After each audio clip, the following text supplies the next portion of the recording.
তোমাৰ আৰু মোৰ প্ৰেমৰ সম্পৰ্কটো কি মিছা আছিল? তুমি দিয়া প্ৰতিশ্ৰুতিবোৰ কি ধোঁৱা আছিল?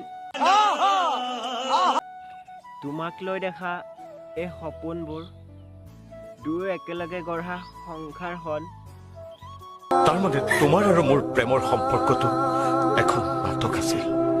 তুমি দিয়া প্ৰতিশ্ৰুতিবোৰ ধোঁৱা আছিল। আমি দুয়ো একেলগে দেখা এখন সুখৰ সংসাৰ গঢ়াৰ সপোনবোৰ মিছা আছিল। আৰে কেলা, সঁচা কেনেকৈ হ'ব?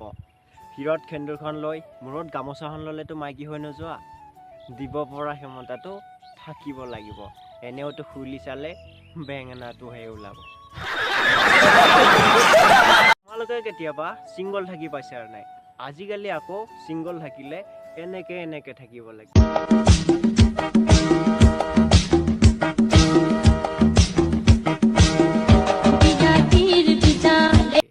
তোমাৰ ৰিলছটো দেখি মই গম পাইছোঁ তুমি ছিংগল আছা, কিন্তু ভূত লগা মানুহৰ নিচিনাকৈ এনেকৈ কি বুজাব বিচাৰিছা? আহিবা কেতিয়াবা আমাৰ ঘৰলৈ, দেখাই দিম নহয়।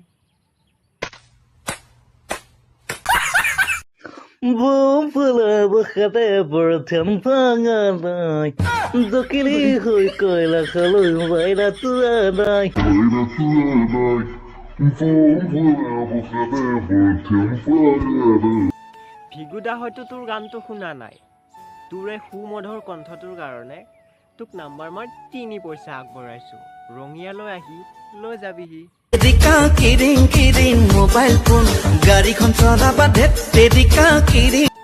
কিৰিং কৈ বাজি থকা মোবাইল ফোনটো অফ কৰি থ।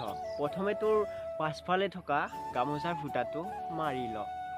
মাৰে বাপৰে তোক কি হাই জন্ম দিছে সেইটোতো নাজানো, কিন্তু আজি যদি ব্যৱহাৰ কৰিলে হয় ন, তোৰ নিচিনা অধম এটা জন্ম নহল হয়। গজব বেজতি হে। তোমাৰ সেই ৰাতিপুৱাৰ 6 বজাৰ এলাৰ্মটো মোকেই বনাই লোৱাচোন, মই জগাই দিম নহয়। আৰে ভণ্টি, আমি অসমৰ ল'ৰা হয়। ইয়াত 6 বজাৰ এলাৰ্মৰ কোনো প্ৰয়োজন নাই। 9 বজাৰ লগে লগেতো নিজে উঠি যাওঁ। তোমালোকে মেকুৰী পুহি পাইছা নে নাই? আজিকালি আকৌ মেকুৰী পুহিলে ইয়াত ভৰাই ল'ব লাগে, ইয়াৰ পৰা ওলাই আহিব।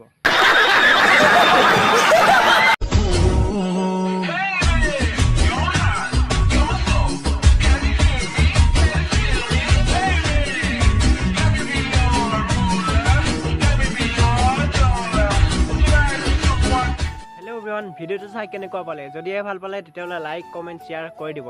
আৰু যদি নতুনকৈ আহিছে তেতিয়াহ'লে চেনেলটো ছাবস্ক্ৰাইব কৰি দিব আৰু কাষতে থকা বেল আইকনটো দবাই দিব। তেতিয়া নতুন ভিডিঅ' যেতিয়া আপলোড কৰিম তেতিয়া আপোনালোকে সকলোতকৈ আগত পাব। চ' গাইজ, এই ভিডিঅ'টো মনোৰঞ্জনৰ বাবে বনোৱা হৈছে, কোনেও যাতে গাত পাতি নলয়, চিৰিয়াছলি নলয়। তো আজিলৈ ইমানেই আছিলে। নেক্সট ভিডিঅ'ত লগ পাম। আজিলৈ